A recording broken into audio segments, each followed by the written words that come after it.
천안함이 대형 잠수함과 충돌해 침몰했을 수 있다는 내용의 논문이 파장을 일으키고 있습니다. 4년 전 상대적으로 검증이 부족했던 지진파 부분에서 정부 발표를 반박하는 최초의 논문입니다.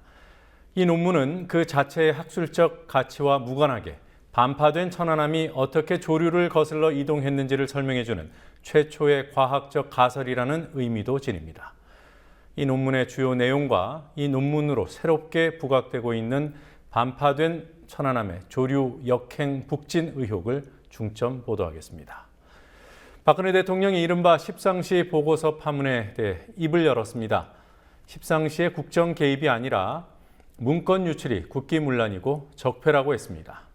검찰 수사에도 지침이 될 것으로 보입니다. 오늘 뉴스옥에서는 홍준표 경남도지사의 일당 노동자 발언을 개그 콘서트의 시각으로 풍자해 보겠습니다. 12월 1일 월요일 뉴스K 잠시 후에 시작합니다.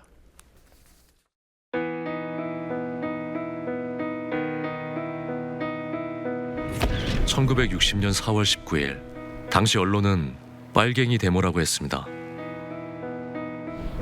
지금 우리는 혁명의 역사로 기억합니다. 1980년 5월 18일 당시 언론은 불순분자의 폭동이라 했습니다. 지금 우리는 독재에 항거한 정의의 역사로 기억합니다. 1987년 6월 10일 당시 언론은 대학생 가두 시위라 했습니다. 지금 우리는 민주주의를 쟁취한 감격의 역사로 기억합니다.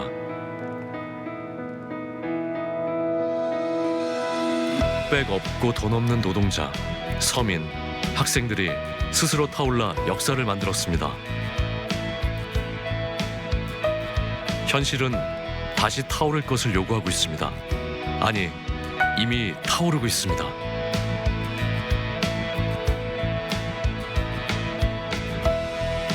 빨갱이를 종북으로, 불순분자를 외부 세력으로, 언론은 말만 바꿨을 뿐 역사를 부정하고 있습니다. 2014년 4월 1일 국민TV가 개국한 이유입니다. 국민TV는 역사를 역사로 기록하겠습니다.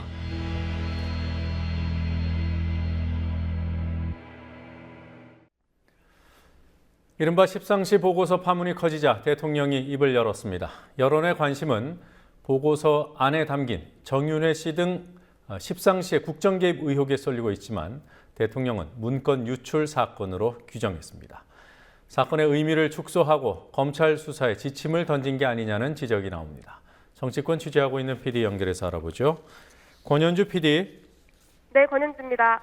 네, 십상시 보고서 또는 정윤회 보고서로 불리는 청와대 문건에 대해 박근혜 대통령이 또 적폐라는 단어를 썼더군요.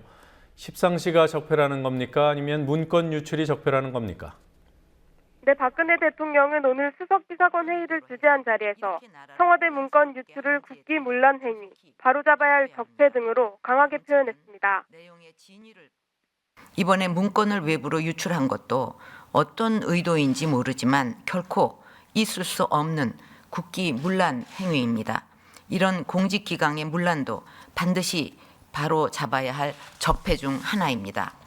또한 대통령이 이 같은 입장을 밝힌 건 청와대 보고서가 세계일보에 보도된 지 사흘 만으로 정권 내부의 권력 투쟁을 드러내며 파장이 걷잡을 수 없게 번지자 문건 유출 사건으로 의미를 좁혀 조기진화하겠다는 의지로 보입니다. 그러나 박 대통령의 그러한 시도는 역으로 문제의 보고서가 상당한 무게감을 가진 문건임을 간접적으로 증명한다는 지적이 나옵니다. 문건 유출은 국기문란 행위라는 오늘 박 대통령의 발언은 찌라시 수준의 문건이라는 청와대의 최초 해명이 사실과 다름을 보여줬습니다. 박 대통령은 부적절한 처신이 확인될 경우에는 지휘 고하를 막론하고 일벌백계로 조치하고 악의적인 중상이 있었다면 그 또한 상응하는 책임을 묻겠다고 말했습니다. NLL 대화록 문제도 대화록을 왜곡해서 대선에서 써먹은 사실은 놔두고 관리, 유출 부분만 기소한 검찰입니다. 이번에도 대통령이 강조한 문건 유출의 수사에 초점이 맞춰지지 않겠습니까? 네, 검찰은 정윤회 보고서 수사를 서울중앙지검 특수부와 형사부에 나누어 배정했습니다. 검찰은 청와대 문건 유출이 중대한 범죄인 만큼 특수수사부에서 수사하기로 했다고 설명했는데요. 서울지검 특수부는 과거 대검 중수부의 기능을 일부 가져온 강력한 부서입니다. 그러나 검찰의 이 같은 사건 배당은 박 대통령이 오전 발언에 따라 문건 유출 문제에 훨씬 더 많은 무게를 두고 수사할 것임을 예고하고 있습니다. 야당은 검찰 수사가 시작 단계인 만큼 검찰 수사를 지켜본 후에 특검 도입을 논의하겠다는 입장입니다. 민주연합의 비선 실세 국정농단 진상조사단의 박범계 단장은 검찰이 수사하는 데 피해 나갈 수 없도록 공명정대하게 수사하도록 물꼬를 잘 잡아주는 역할을 하겠다고 말했습니다.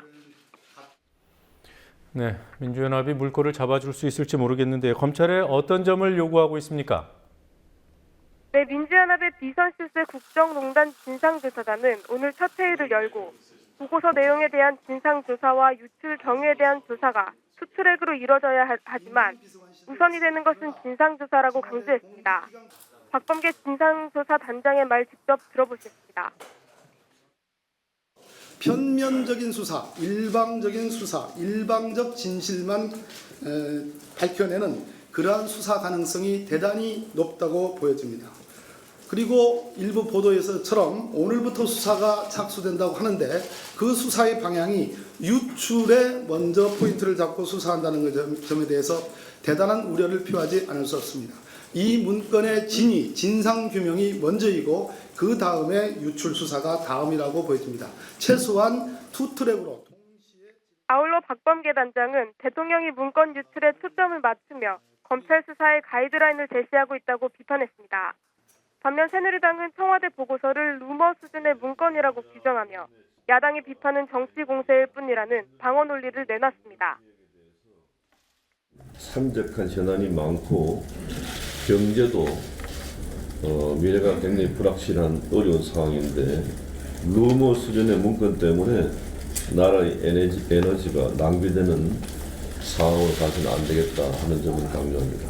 국가 리더십을 흔드는 그러한 시도는 절대 있어서는 안 되겠다는 점을 강조합니다. 네, 청와대 보고서에 등장하는 정윤회 씨 등 그리고 또 문건을 작성한 박경정, 이 관련된 사람들은 어떤 반응을 보이고 있습니까? 네, 문건의 작성자로 알려진 박모 경정은 오늘 출근길에서 만난 기자들에게 자신은 보고서를 유출한 사실이 없다면서도 보고서 작성 여부에 대해서는 언급하지 않았습니다. 정윤회 씨는 오늘자 중앙일보에 실린 인터뷰에서 하나라도 잘못이 있으면 감방에 가겠다면서 보고서 내용을 적극 부인했습니다. 올 1월 정윤회 보고서가 작성된 배경에는 박 대통령의 동생 박지만 씨와 비선 측근으로 불리는 정윤회 씨 사이의 권력투쟁에서 나온 것이라는 시각이 지배적입니다. 그 후 정 씨를 공격하는 문건을 작성한 사람들이 청와대를 떠난 것으로 볼 때 올해 초 시점에서는 정 씨 측이 이겼다고 볼 수 있습니다. 그러나 보고서 보도 후의 상황도 정 씨에게 유리하게 전개될 수 있을지는 불투명한 상황입니다. 지금까지 국민TV 뉴스 권현주입니다. 박근혜 대통령은 이른바 십상시 보고서에 대한 언론 보도를 문제 삼기도 했습니다. 최초 보도한 세계일보를 가리켜 확인도 안 하고 몰아가는 보도를 했다고 주장했습니다. 현직 대통령이 이른바 비선 동향에 관한 언론 보도를 일방적으로 근거 없다고 비판하는 것이 오히려 근거가 없는 일방 주장이라는 지적이 나옵니다. 대통령의 발언 들어보시겠습니다. 이번에 문건을 외부로 유출한 것도 어떤 의도인지 모르지만 결코 있을 수 없는 국기문란 행위입니다. 이런 공직기강의 문란도 반드시 바로 잡아야 할 적폐 중 하나입니다. 또한 조금만 확인해 보면 금방 사실 여부를 알 수 있는 것을 관련자들에게 확인조차 하지 않은 채 비선인이 숨은 실세가 있는 것 같이 보도를 하면서 의혹이 있는 것 같이 몰아가고 있는 자체가 문제라고 생각합니다.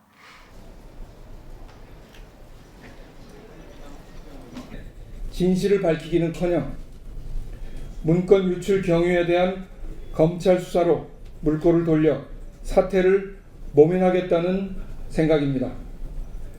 청와대가 문건을 찌라시로 규정하는 검찰 수사의 가이드라인을 쳐놓았는데 검찰이 제대로 된 수사를 할 수 있겠습니까?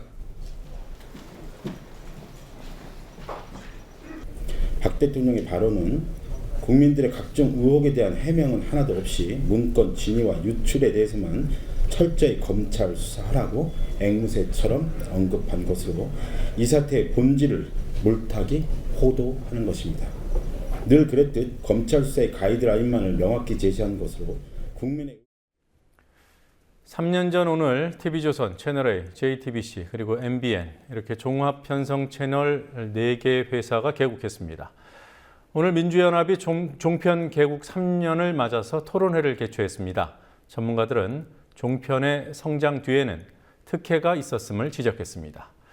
JTBC 관계자는 종편들이 도매값으로 비판받는 상황이 억울하다고 하소연했습니다. 관련 발언들 모아봤습니다.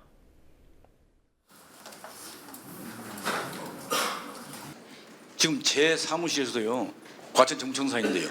국회 방송을 하려면, 시청하려면 채널 몇 번?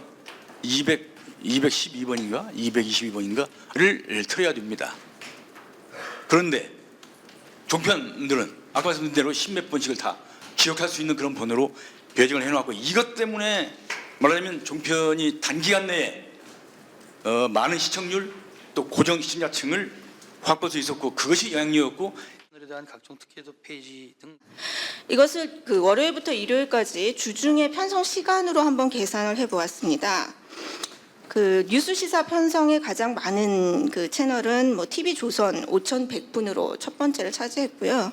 두 번째가 이제 채널 A의 4,440분. 편성량으로 볼 때 종편 채널에서의 뉴스 시사 프로그램은 풍요를 넘어서 과잉이나 오염에 가깝다라고 할 수 있고요. 이러한 불필요한 어떤 정보에 우리가 이러한 많은 과다한 편성이 불필요한 정보에 노출되고 있다라는 문제점뿐만 아니라 이 종편 채널의 정치적 편향성을 우리가 고려해 봤을 때 치우친 관점.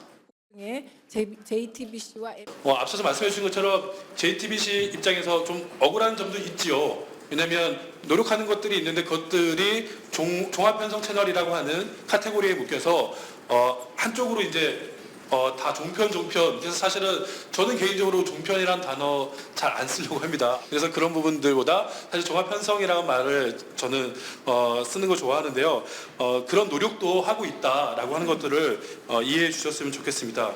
그리고 이제 이 자리를 비롯해서 앞으로 사실은 정책 당국과 지난주 여야가 주고받기 협상을 통해 법정 시한 내에 예산안 처리를 하는데 합의했지만 모두 문제가 해결된 건 아닙니다. 여야는 오늘도 협상을 거듭했지만 최종 합의에 이르지는 못했습니다. 어제 국회 예산결산특별위원회가 여야가 합의한 수정동의안을 만들기로 했지만 세부적인 이견 때문에 결론을 내리지 못한 겁니다. 여야가 내일 오전까지 합의를 하지 못하면 내일 본회의에서는 새누리당과 민주연합이 각각 따로 제출한 수정안이 표대결로 처리될 전망입니다.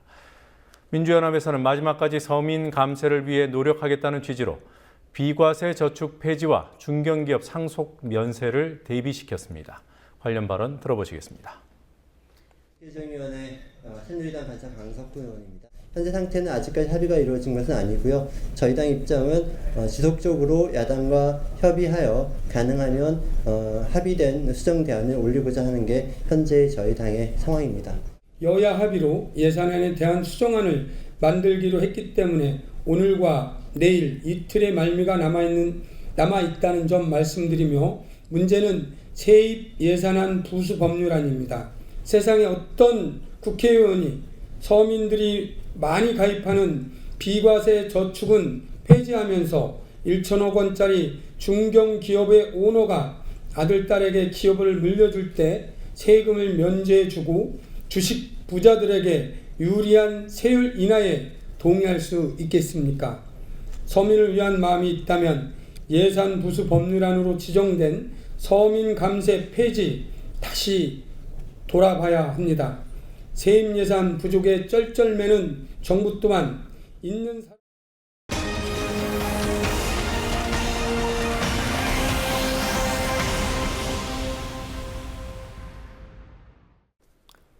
천안함이 북한의 어뢰 공격으로 침몰했다는 정부 발표를 근본적으로 반박하는 학술 논문이 발표됐습니다. 한국과 영국 과학자가 공동 발표한 이 논문에는 천안함 사고 당시 관측된 지진파 분석 내용이 담겼습니다. 이 논문은 지진파의 주파수 특성이 수중 폭발로는 설명할 수 없고 대형 잠수함과 같이 튜브형 물체가 충돌했을 때 생기는 파형을 보여준다고 결론을 내리고 있습니다. 이른바 잠수함 충돌설을 뒷받침하는 최초의 국제 학술 논문이 나왔지만 국방부는 엉터리라고 평가했습니다. 김현주 PD가 보도합니다. 천안함 민군합동조사단은 2010년 9월 최종 보고서에서 천안함은 북한에서 제조한 감응어뢰의 강력한 수중 폭발에 의해 선체가 절단돼 침몰했다고 결론 내렸습니다. 그러나 김황수 경성대 물리학과 명예교수와 영국 케임브리지 대학에서 잠수함 진동 분야를 연구하는 머로 카레스타 박사는 수중 폭발이 과연 있었는지 근본적인 의문을 제기했습니다. 이들은 천안함 침몰 당시 관측된 지진파를 분석한 결과 수중에서 폭발이 일어나 생긴 지진파가 아니라는 결론에 도달했습니다. 두 사람은 음향학과 진동학의 첨단 연구라는 공개형 학술 저널에 지난달 22일 발표한 공저 논문 무엇이 정말로 천안함 침몰을 일으켰나에서 이같이 분석했습니다. 김 교수와 카레스타 연구원이 주목한 부분은 당시 지진파가 8.5Hz 주파수대에서 강한 피크 진폭이 나타나고 이어서 2배, 3배, 4배 등 정수배 주파수대에서도 강한 피크 진폭이 나타났다는 점이었습니다. 이처럼 기본 주파수의 정수배인 주파수대에서도 강한 피크가 나타나는 주파수를 조화 주파수라고 합니다. 즉 8.5Hz대에서 강한 피크가 나타나고 2배의 주파수대인 17Hz, 3배인 25.5Hz대에서도 강한 피크가 나타난 것으로 이런 주파수는 일반 수중 폭발에 의한 지진파에서는 볼 수 없는 현상이라고 저자들은 설명합니다. 수중 폭발이 아니라면 무엇일까? 김 교수와 카레스타 연구원은 잠수함 선체가 물속에서 진동할 때 발생하는 지진파가 천안함 침몰 당시 관측된 지진파와 일치할 것이라고 가정했습니다. 두 사람은 잠수함을 보온병 같은 튜브형 금속 조형물로 단순화해 이것의 고유 진동수 스펙트럼과 천안함 침몰 당시 관측된 지진파의 진동수 스펙트럼을 비교했고 결국 두 값이 상당히 일치한다는 사실을 발견했습니다. 구체적으로는 길이 113m에 지름 5.6m 이상인 큰 잠수함이 천안함과 충돌해 발생한 자연 진동수가 지진파에 기록됐을 것이라고 추정했습니다. 지진파를 분석한 연구에서 수중 폭발이 없었다는 결론이 나온 것은 이번이 처음이어서 과학자들 간의 논쟁이 벌어질 것으로 보입니다. 두 학자는 논문의 결론 부분에서 46명의 생명을 앗아간 천안함의 침몰 원인에 대해 여전히 명확하고 결정적인 설명이 없다며 우리의 연구가 천안함 침몰 원인을 다시 조사하는 출발점이 되기를 기대한다고 말했습니다. 그러나 과학자들이 충분한 논쟁을 하기엔 정부가 내놓은 자료가 턱없이 부족하다는 점이 최대 걸림돌입니다. 김황수 교수는 과학자들의 논쟁에 필수적인 공중음파 원본 등 정부가 가진 자료들을 공개해야 한다고 강조하고 있습니다. 하지만 정부는 안보상의 이유를 들어 공중음파 원본을 비롯해 천안함 항적 일지와 교신 기록 등의 공개를 거부해왔습니다. 이번 논문도 엉터리라고 평가했습니다. 엉터리다 이거죠. 말 안 되는 가지고 0.00001%도 안 되는 가지고 전에 99.99%를 말하려고 하는 거죠. 그냥 무시해버려 주십시오. 국방부 입장은 전혀 낭설이고 말이 안 된다는 걸로 정리해 주시면 고맙겠습니다. 그러면은 이런 자료들은 부족하다고 하면 공개할 생각이 혹시 있으신 건가요? 아니면 공개하고 안 하고 아무 문제가 없어요. 그때 이미 다 조사를 다 했어요. 그러니까 조사를 했는데 그 전문가들에게는 자료가 부족하다라고 그게 트집 잡는 거라니까 트집. 이 논문은 지난 5월 음향학과 진동학의 첨단 연구에 투고돼 동료 심사 과정을 거쳐 8월 게재 승인을 받았고 지난달 20일 온라인으로 발표됐습니다. 국민TV 뉴스 김현주입니다. 천안함과 잠수함의 충돌설을 제기한 지진파 분석 논문은 4년 전 한국기자협회와 PD연합회, 언론노조 등 언론 3단체 검증위원회가 최종 결론으로 제시한 반파된 천안함의 북서진을 설명해 줍니다. 여전히 잠수함 충돌을 사실로 특정할 수는 없지만 천안함 사건을 둘러싼 핵심 의혹을 설명해 주는 최초의 국제 논문이 나왔다는 데 의미가 있습니다. 2010년 언론 3단체 검증위원회는 열 영상 감지 장치 TOD에 찍힌 영상을 정밀 분석해 천안함이 반파된 상태로 남동 조류를 거슬러 북서진하고 있었으며 이는 천안함이 버블제트 어뢰 피격으로 동력을 상실했다는 정부 발표로는 도저히 설명할 수 없다고 지적했습니다. 윤이나 PD가 보도합니다. 최근 천안함의 지진파 연구 논문을 발표한 김항수 교수는 이전에도 천안함과 잠수함의 충돌 가능성을 언급한 적이 있습니다. 김 교수는 이미 반파된 천안함이 자체 기동이 가능한 함체에 실려 표류했다고 보는 것이 합리적이라는 내용의 연구 보고서를 논문에 앞서 발표했습니다. 정부가 공개한 열 영상 감지 장치인 TOD의 영상을 분석한 김 교수는 천안함이 반파된 상태에서 조류를 거슬러 북서쪽으로 이동한 사실이 확인됐다며 이는 천안함이 잠수함과 충돌해 반파됐고 반파된 함수가 잠수함에 걸쳐져 이동했을 수 있다고 추정했습니다. 김 교수가 인용한 2010년 10월 천안함 언론검증위원회의 종합보고서도 TOD 영상 분석으로 확인되는 천안함 위치에서 어뢰 피격설로는 설명할 수 없는 과학적 모순을 지적했습니다. 당시 언론검증위는 정부가 공개한 TOD의 촬영 지점이 백령도 서해안의 한 초소로 특정되고 북한 어뢰가 천안함을 타격했다는 폭발 원점 역시 좌표로 특정돼 있기 때문에 두 점을 이은 관측선을 기준으로 천안함의 표류를 분석했습니다. 특히 TOD는 피사체를 촬영할 때 관측 방위 각도와 시간을 자동적으로 표출시키기 때문에 천안함이 촬영된 시점에 촬영 초소로부터 어느 방향에 있었는지 확인할 수 있다는 점을 활용했습니다. 여기에 정부가 주장하는 TOD 시간 세팅에 100초 오차를 대입하면 천안함의 시간대별 표류 궤적을 확인할 수 있습니다. 21시 20분 52초로 찍혀있는 TOD 영상입니다. 100초 오차를 고려하면 22분 32초, 어뢰 타격으로부터 35초가 흐른 시점입니다. 당연히 폭발 원점에서 조류 방향인 남동쪽으로 흘러가 있어야 할 천안함이지만 관측선을 연결해보면 폭발 원점보다 북쪽에 위치해 있습니다. 반파 상태로 동력을 잃은 천안함이 어떻게 조류 반대 방향으로 표류할 수 있냐는 의문이 제기됐고 당시 추적 60분도 이 문제에 대해 보도했습니다. 당시 정부는 제대로 된 설명을 하지 못했습니다. 동일한 방법으로 확인해 본 결과 폭발 원점은 변함이 없음을 확인하였습니다. 반파 천안함이 조류를 거슬러 의문의 북진을 한 이유가 학술 논문을 통해 처음 설명됐지만 아직 사실로 확정할 수 없는 가설일 뿐입니다.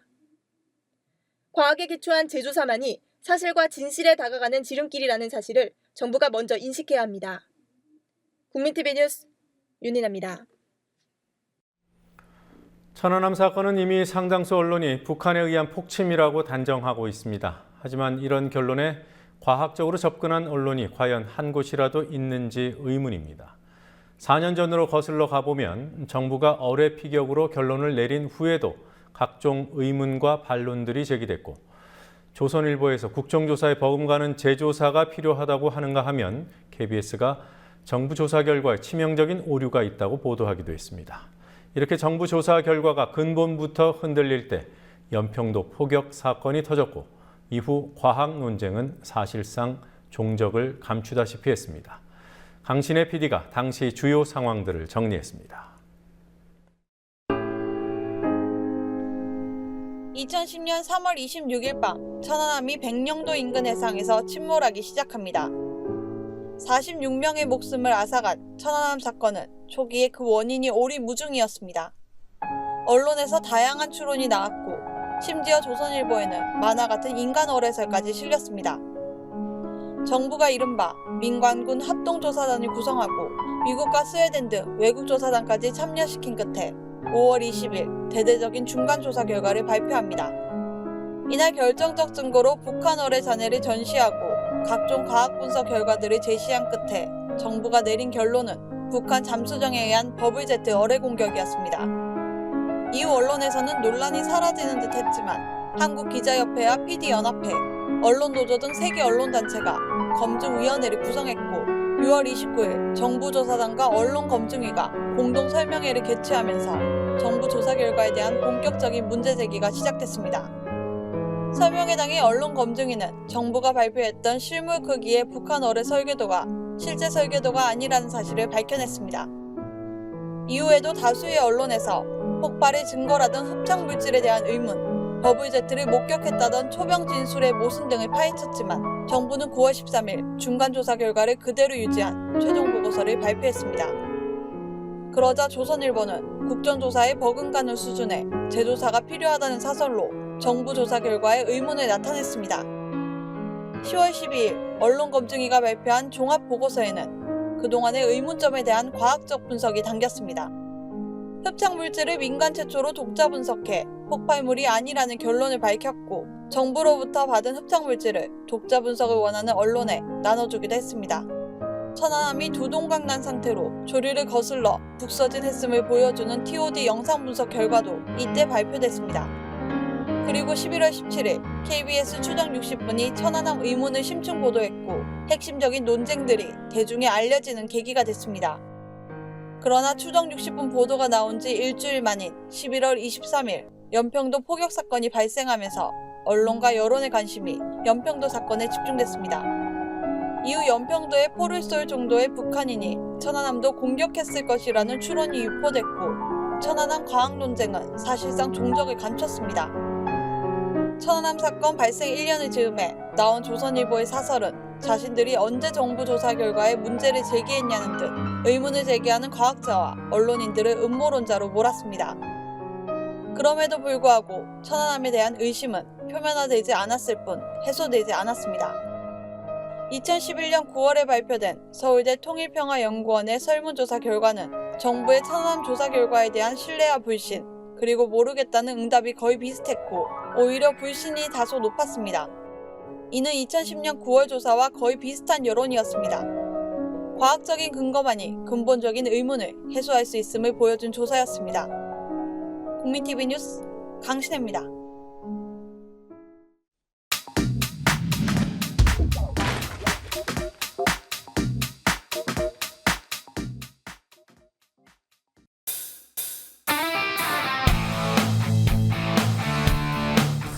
국회의원을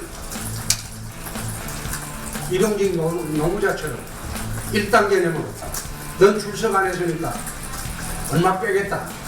그건 째째한 놈입니다. 왜 국회의원을 세비받고 그렇게 열심히 일해야 하는 국가 지도자들인데 1단 노동자로 전락시키는 그런 주파상을 하시는 나는 그게 잘못이다.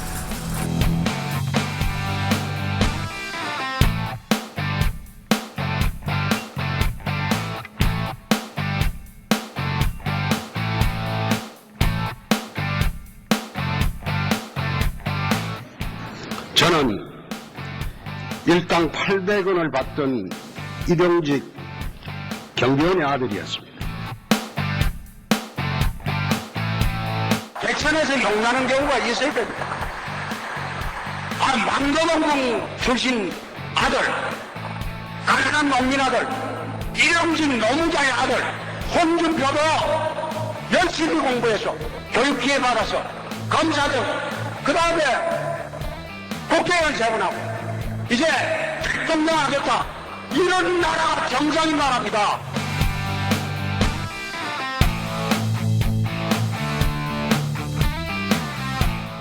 대한민국 서민의 희망이 되겠습니다. 가난하고 서름받고 소외된 여러분들에게 꿈과 희망을 드릴 수 있도록 하겠습니다. 부자도 서민도 사용자도 근로자도 서울도 지방도 다 같이 행복을 누리는 따뜻한 세상을 만들도록 하겠습니다. 왜 국회의원을 세비받고 그렇게 열심히 일해야 하는 국가 지도자들인데 1당 노동자로 전락시키는 그런 주파상을 하시는 나는 그게 잘못이다.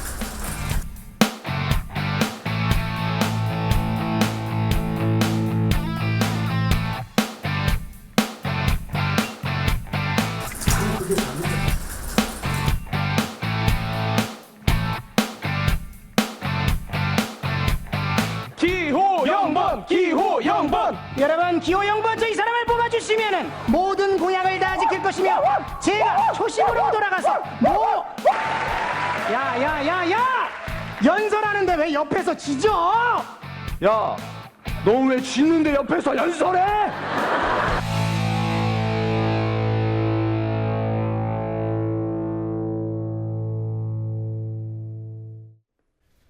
정치권을 뜨겁게 달구고 대통령도 화나게 만든 십상시 보고서, 정윤회 보고서 파문에 많은 국민이 관심을 두고 있습니다. 대통령은 말도 안 되는 얘기라고 일축했지만 국민 상당수는 보고서 내용을 사실로 믿고 있었습니다. 노지민 PD와 함께 이 소식부터 알아보겠습니다. 어서 오십시오. 안녕하십니까? 네, 이른바 정윤회 게이트라고도 불리던데요. 이 논란에 대해서 여론조사가 실시됐습니다. 결과가 어땠습니까? 네, 여론조사 전문기관 디오피니언이 내일신문 의뢰로 여론조사를 진행했습니다. 디오피니언은 최근 한 언론이 박근혜 정부 비선실세로 꼽히는 정윤회 씨가 대통령 측근 3인방을 통해 국정에 개입했다는 의혹을 제기하자 청와대에서는 전면 부인하고 있다. 비선실세의 국정 개입 의혹이 사실이라고 생각하느냐는 질문을 제시했는데요. 이에 대해서 응답자의 약 56%가 사실일 거라고 답했고 아닐 것이라는 응답자는 26%에 불과했습니다. 또 박 대통령이 측근 정치를 한다는 비판에 대해서는 좀 더 많은 응답자가 공감했습니다. 박 대통령이 시스템보다 측근을 통해서 정치한다는 비판에 대한 공감 여부를 조사한 결과 60.8%가 공감한다고 밝혔고요. 반면에 공감을 못한다는 응답은 31%에 그쳤습니다. 네. 그리고요, 국가미래연구원이라는 단체가 있습니다. 박근혜 대통령 싱크탱크로 불린다고 하던데 여기서도 여론조사를 했더군요. 네, 국가미래연구원의 여론조사 결과 박 대통령의 국정 수행 능력에 대한 여론이 부정적인 것으로 나타났습니다. 앞서 말한 것처럼 지난 대선 때 박근혜 당시 후보였을 때 그 싱크탱크였던 기관이 발표한 조사라서 더 이목이 집중되고 있는데요. 네, 지금 보시는 화면이 박근혜 대통령 국정에 대한 평가입니다. 우선 보통이라는 평가는 2013년 4월과 지금 크게 차이가 없습니다. 반면에 긍정과 부정 평가는 엇갈리는 양상을 보였는데요. 네, 잘할 것이라는 평가는 2013년 4월에 31.3%였다가 2014년 11월 이번 달 들어서는 20.6%로 하락했고요.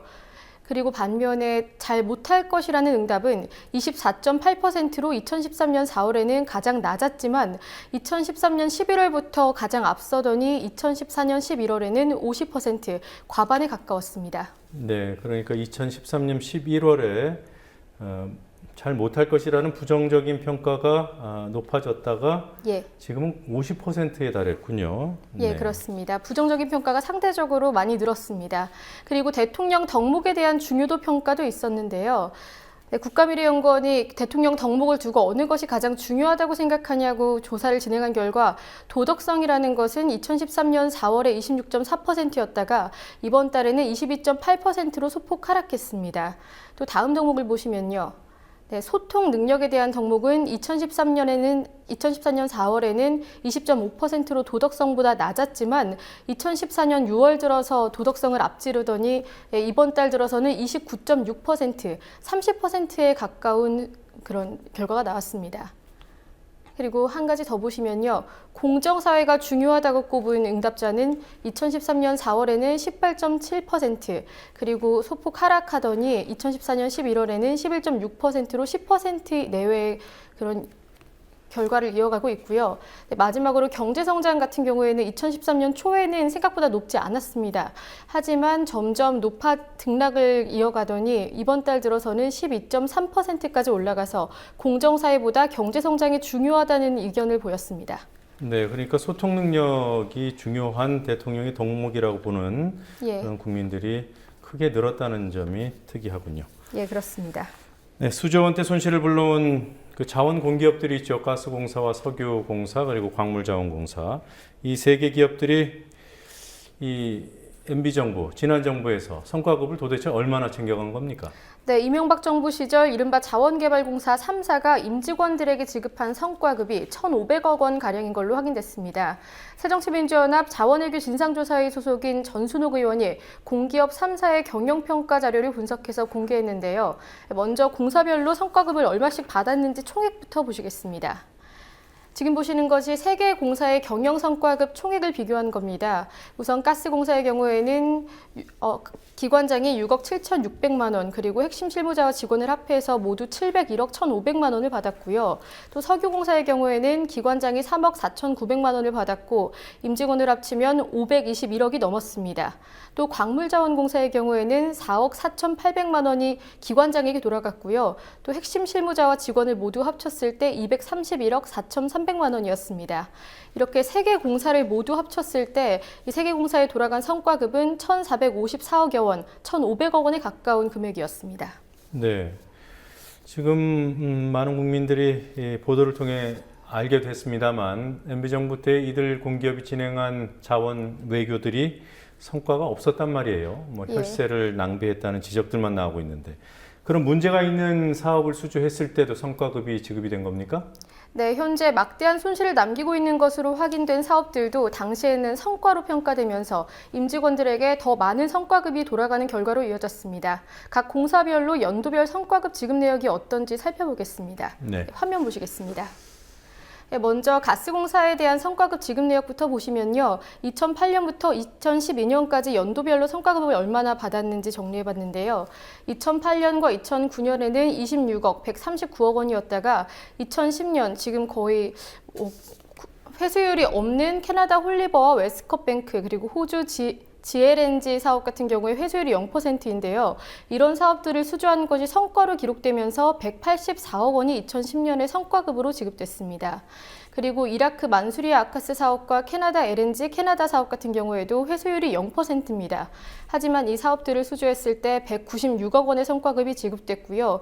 또 2012년에도 회수율 0%인 사업들을 수주했을 때 156억 원이 지급되면서 MB정부 당시에 총 701억여 원이 가스공사 임직원들에게 돌아갔습니다. 네, 그런데 지금 좀 오해의 소지가 있는데요.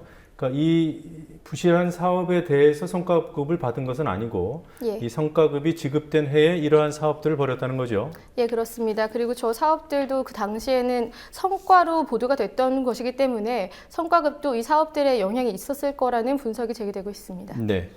자, 다음 자료 볼까요? 네, 이번에는 석유공사에 대한 성과급 지급 내역을 보시겠습니다.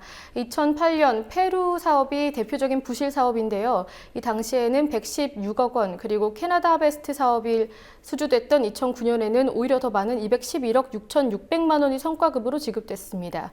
그리고 2010년과 2011년에는 미국 올드홈 사업과 영국 다나 사업, 이 모두 회수율이 0%로 대표적인 부실 자원외교로 분류된 사업인데, 이 부실 사업이 이뤄졌을 때도 각각 181억 원과 11억 원이 지급돼서 총 521억여 원이 성과급으로 지급됐습니다. 네.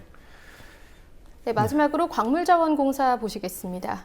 광물자원공사의 경우에는 가장 악명 높은 부실 자원 외교 사례로 떠오르고 있는 멕시코 볼레오 동광이 수주됐을 때 42억 4,300만 원이 성과급으로 지급됐고요.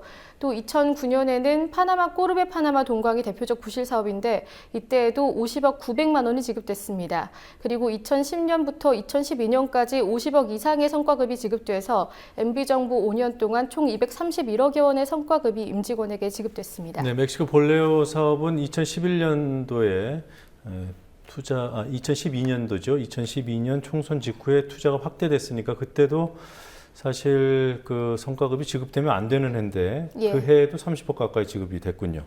네, 그렇습니다. 네, 성과가 낮다는 이유로 만약에 해고를 해야 한다면 이런 공기업에서 그런 제도를 검토해 봐야 할 텐데 MBC가 그런 제도를 실제로 추진을 하고 있는 모양이에요. 네, 한겨레 21이 지난 8월과 9월 김앤장 법률사무소와 법무법인 화우가 MBC에 보낸 법률 답변서를 입수해서 공개했습니다. 이 답변서에서 MBC는 장기 저성과 직원들에 대한 해고 방안을 세우고 이에 대한 유료 법률 자문을 받은 것이 확인됐는데요. MBC 인사평가 사교에는 평가에서 70점 이하를 받은 직원에게 최하 등급인 R등급을 매기고 이 R등급이 3번 연속 이어졌을 경우에는 교육 발령에서 최대 직권 면직까지 징계 조치를 하도록 돼 있었습니다. 하지만 MBC 사측은 이 R등급을 3번 받은 직원들을 대기 발령 이후 징계 해고하는 방안, 그리고 대기 발령과 또 별개로 징계 해고하는 방안을 세우고 이것이 법적으로 가능한지 자문을 구했던 겁니다.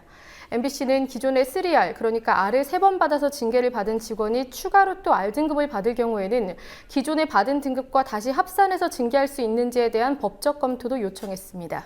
네, 지금도 인사평가 최하 등급 3번이 나오면은 대기 발령하고 교육 발령 내리고 또 뭐 특별한 경우에는 면직까지 시킨다는데 이걸 대기 발령 후에 교육 발령 없이 바로 해고하겠다는 그런 조치를 추진하고 있다는 거군요. 네, 그렇습니다. 네, 이게 그러니까 결국은 글쎄요. 일을 잘 못하는 직원을 솎아내기 위한 것인지 아니면 경영진 눈에 가시로 보이는 사람들을 솎아내는 것인지 어떤 쪽입니까? 네, MBC 노조는 김재철 전 사장 취임 이후 보도 관점이 사측과 다르거나 또 사측에 대해서 비판적인 직원들에게 R등급을 남용해 왔다고 주장합니다. 그 근거로 김재철 전 사장이 이른바 R등급 강제 할당제를 실시했다는 지적이 있습니다. 실제로 김 전 사장 취임 전후 R등급의 비율을 비교해보면 2010년 상반기에는 2%였던 것이 하반기에는 5%로 소폭 늘었다가 2012년에는 50%로 대폭 늘었습니다. 특히 공정방송 그리고 김재철 사장 퇴진을 주장하면서 이른바 170일 파업에 참가했던 MBC 직원들은 모두가 R등급이었습니다. 네. 자, 국민안전처 장관 후보자 박인용 후보자 군인사인데요. 2010년 연평도 사태가 나고 직후에 골프를 쳤다는 사실이 확인됐군요. 네, 민주연합 임수경 의원이 국방부 자료를 조사한 결과 확인된 사실입니다. 박 후보자는 연평도 사태 이틀 뒤인 11월 25일을 비롯해서 지난 2010년부터 올해 10월까지 모두 124번 군 골프장을 이용한 것으로 확인됐습니다. 또한 박 후보자의 배우자는 2010년 천안함 사태 이틀 후인 3월 28일 그리고 올해에는 세월호 참사로부터 일주일 뒤인 4월 24일에 군 골프장을 이용한 것으로 확인됐습니다. 네, 이제 곧 청문회가 실시될 텐데요. 이 박인용 국민안전처 장관 후보자, 얼마 전에는 다운 계약서 논란이 있었죠? 네, 그렇습니다. 지난 28일에는 새정치민주연합 정청래 의원이 박 후보자의 배우자가 다운 계약서를 작성했다는 의혹을 제기했습니다. 지난 2002년 실거래가 2억 원의 아파트를 사면서 3,500만 원짜리 매입거래서를 작성했다는 겁니다. 박 후보자 역시 이에 대해서는 다운 계약서 작성이 사실이라고 인정했습니다.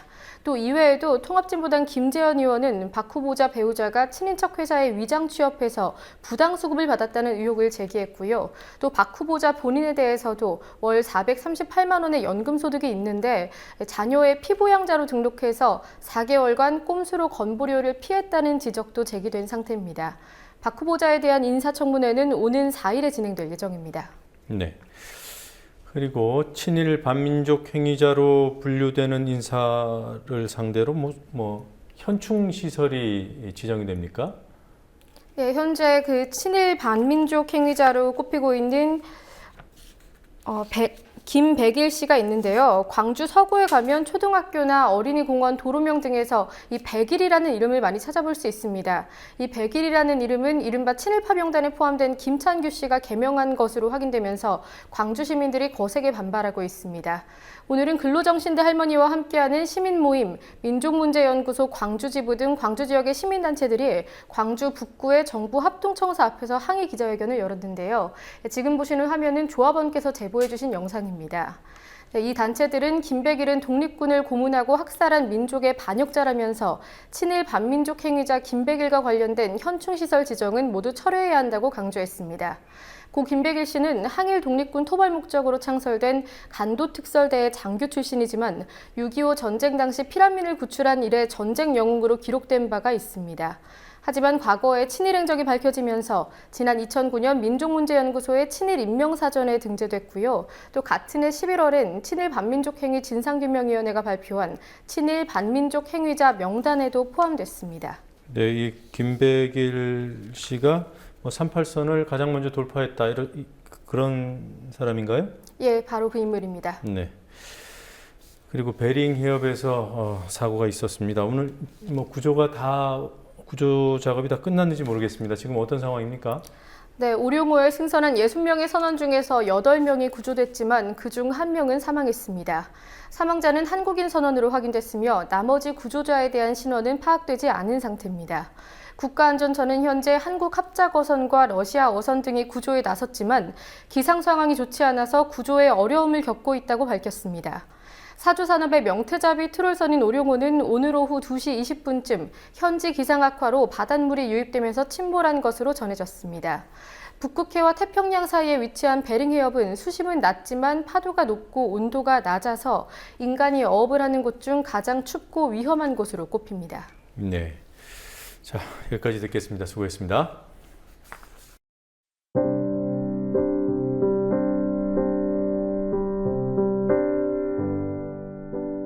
친구들은 대개 퇴직했습니다. 출퇴근과 직장 생활의 애환은 끝나고 부부와 자식들 사이에서 새삼스러운 번민이 많은 듯합니다. 마지막 전철이 떠났을까요? 인생의 마지막 차편이. 은퇴 없는 직업이라고 판화가의 삶을 부러운 듯 이야기하기도 합니다. 연봉 이야기 대신 퇴직금과 연금 액수를 따지는 어쩔 수 없는 처지의 우리들.